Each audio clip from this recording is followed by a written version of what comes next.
Hello दोस्तों, स्वागत है आपका फोर्थ सेमेस्टर की फोर्थ वीडियो में। मेरे भाई 3 वीडियो के अंदर हम लोगों ने थ्योरी ऑफ रिलेटिविटी के इंपॉर्टेंट ऑब्जेक्टिव को उठा लिया। अब हम लोग इलेक्ट्रॉनिक्स की बात करेंगे और कोशिश करेंगे ज्यादा ऑब्जेक्टिव को कवर करने की।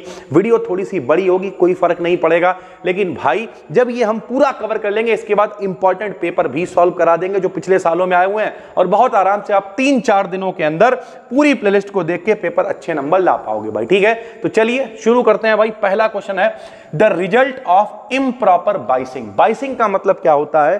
सरल भाषा में कहें तो जैसे भैया पीएन संधि डायोड की बात कर लो यार। पी टाइप और एन टाइप जब दोनों मिलते हैं तो पीएन जंक्शन बनता है। फोर्थ सेमेस्टर में हो आप, इतना पता होगा भैया। ठीक, तो अगर पी का मतलब प्लस, एन का मतलब माइनस, प्लस वाले को अगर आप प्लस से जोड़ देते हो, माइनस वाले को माइनस से जोड़ देते हो, तो इसे कहते हैं फॉरवर्ड बाइसिंग, प्रॉपर बाइसिंग। अगर प्रॉपर बाइसिंग नहीं होगी तो wrong position of load line, या जो लोड लाइन है, लोड लाइन आपने सुन रखा है, DC load line, AC load line, तो जो लोड लाइन है अपनी उसकी पोजीशन आपको राइट नहीं मिलेगी अगर बाइसिंग सही से नहीं हुई है। The power gain of transistor amplifier will be maximum in. अब ये ध्यान से समझना, ये बहुत इंपॉर्टेंट है भाई। पावर गेन कब हमें मैक्सिमम मिलेगा ट्रांजिस्टर एम्पलीफायर में? जब सीई कॉन्फ़िगरेशन का मतलब कॉमन एमीटर कॉन्फ़िगरेशन होगा। इसे हिंदी में कहें तो उभयनिष्ठ उत्सर्जक विन्यास जब मिलेगा तो भैया ट्रांजिस्टर एम्पलीफायर में पावर गेन मैक्सिमम होगा। याद कैसे करोगे आप? Power gain maximum in CE configuration भैया। ठीक है, कॉमन एमीटर कॉन्फ़िगरेशन में। फेज रिवर्सल किसमें पॉसिबल होता है? तो ये भी भैया फेज रिवर्सल का मतलब क्या होता है? फेज का पलट जाना, रिवर्स हो जाना। फेज समझते हो क्या होता है? लो थोड़ा सा समझा देते हैं। कला, चलने का तरीका मेरे भाई। एक मान लिया ये जो तरीका, यही तो इसकी फेज है। एक मान लिया ऐसे करके चल रही है तो ये दोनों के चलने में अंतर है, यही तो फेज डिफरेंस यानी कलांतर कहलाता है। तो फेज रिवर्सल का मतलब चलने के तरीके का पलट जाना कॉमन एमीटर कॉन्फ़िगरेशन में ही संभव है। In common base configuration current gain of transistor will be. देखो, कॉमन एमीटर में मैक्सिमम होता है। अगर होगा कॉमन बेस तो जो भैया करंट गेन मिलेगा वो कितना मिलेगा? लेस देन 1, 1 से कम मिलेगा भाई। In comparison of common base, common ammeter है। ये देखो भैया, कॉमन एमीटर में कैसा होगा? हाई करंट गेन होगा। किसकी तुलना में? तो कॉमन बेस की तुलना में भाई। When a transistor used in a digital circuit, जब ट्रांजिस्टर को, ट्रांजिस्टर क्या होता है भैया? जैसे मान लिया ये पी टाइप है, ये एन टाइप है, ये पी टाइप है, तीनों को हमने मिला कर रख दिया तो ये क्या बन गया? पीएनपी ट्रांजिस्टर बन गया। ऐसे एन पी एन, यानी सरल भाषा में 2 टाइप के बीच में एक टाइप को दबा के रख दो, यही तो ट्रांजिस्टर कहलाता है। तो जब ट्रांजिस्टर को डिजिटल सर्किट में इस्तेमाल करते हैं तब ये कैसा भैया? तो ये एक्टिव रीजन में कार्य करता है भाई। ठीक है, in a transistor emitter base junction has, जो ट्रांजिस्टर है अभी आपको बताया, एमीटर बेस जंक्शन में क्या होता है? रेजिस्टेंस जो है वो लो होता है। क्यों? प्रतिरोध का मान कम होता है, क्योंकि करंट की वैल्यू बहुत ज्यादा होती है। क्यों ज्यादा होती है? क्योंकि एमीटर से ऐसे करके समझो भैया, ये क्या होता है? मान लिया ये पीएनपी है तो इसे क्या बोलते हैं? एमीटर।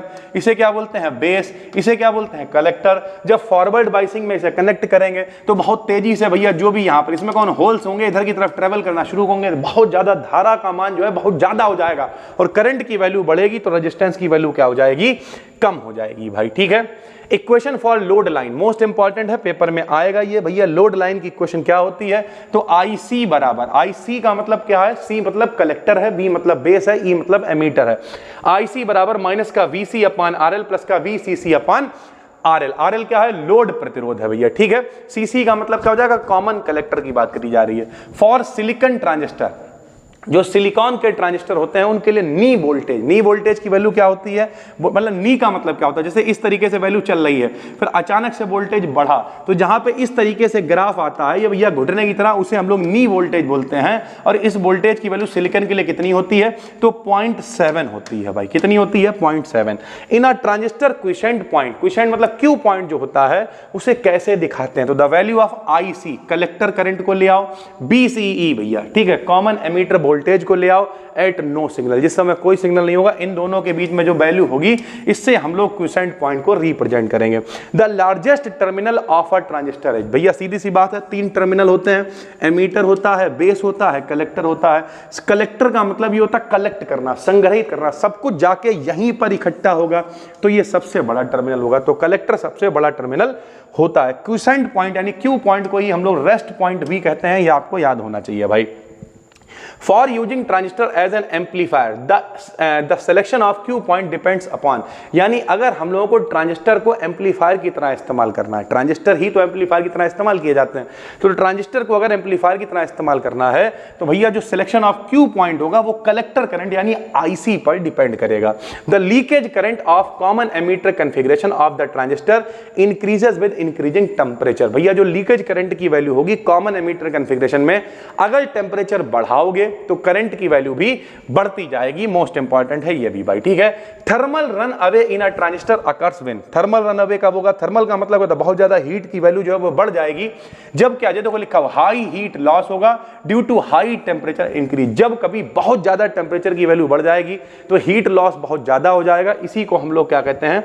थर्मल रन अवे कहते हैं। Use of direct current in a transistor, किसी ट्रांजिस्टर के अंदर डायरेक्ट करंट यानी डीसी का क्या इस्तेमाल होता है? तो टू एस्टेब्लिश ऑपरेटिंग हीट, यानी जितनी हीट है जो उसे ऑपरेट कर रही है उसे एस्टेब्लिश करने के लिए हम लोग डीसी का इस्तेमाल करते हैं। For a transistor to work properly it's collector base junction should be, हमेशा याद रखो भैया इस तरीके से होगा। जरा देखो, एमीटर है, बेस है, कलेक्टर है, इधर वाला भैया फॉरवर्ड बायस होगा यानी एमीटर बेस जंक्शन, इधर वाला रिवर्स बायस होगा। तो बेस कलेक्टर जंक्शन हमेशा कैसा होगा? रिवर्स बायसिंग में होगा। ऐसे ही एमीटर बेस कैसा होगा? हमेशा फॉरवर्ड बायसिंग में होगा भाई, ठीक। फॉरवर्ड बायसिंग का मतलब प्लस वाले को प्लस से जोड़ दो, माइनस वाले को माइनस से जोड़ दो। रिवर्स बायसिंग में उल्टा कर दो, प्लस वाले को माइनस से जोड़ दो और माइनस वाले को प्लस से जोड़ दो भाई, ठीक है। नी वोल्टेज फॉर जर्मेनियम, जैसे सिलिकॉन के लिए 0.7 होता है वैसे ही जर्मेनियम के लिए जो नी वोल्टेज होता है 0.3 वोल्ट होता है, पता होना ही चाहिए, बहुत बेसिक चीजें हैं भाई, ठीक। The transistor biasing is performed so that in a circuit, transistor में बायसिंग क्यों की जाती है? There is a flow of high current, जिससे धारा का प्रवाह हो सके। बायसिंग होगी, प्लस को प्लस से जोड़ेंगे तो होल्स चलना शुरू करेंगे, इलेक्ट्रॉन्स चलना शुरू करेंगे, आपस में मिलेंगे, डिफ्यूजन होगा, धारा का प्रवाह होगा, यही तो तरीका होता है भैया। तो करंट के फ्लो को कराने के लिए ट्रांजिस्टर में बायसिंग की जाती है। The improper biasing to transistor circle will lead to, अगर बायसिंग ठीक से नहीं हुई है तो क्या होगा? तो डिस्टॉर्शन इन आउटपुट सिग्नल, जो आउटपुट सिग्नल है उसमें डिस्टॉर्शन यानी हिला हुआ सिग्नल मिलेगा, आपको एक्यूरेट सिग्नल नहीं मिलेगा। स्टेबिलिटी जो फैक्टर होता है S बराबर delta IC upon delta ICBO, इसका फार्मूला होता है।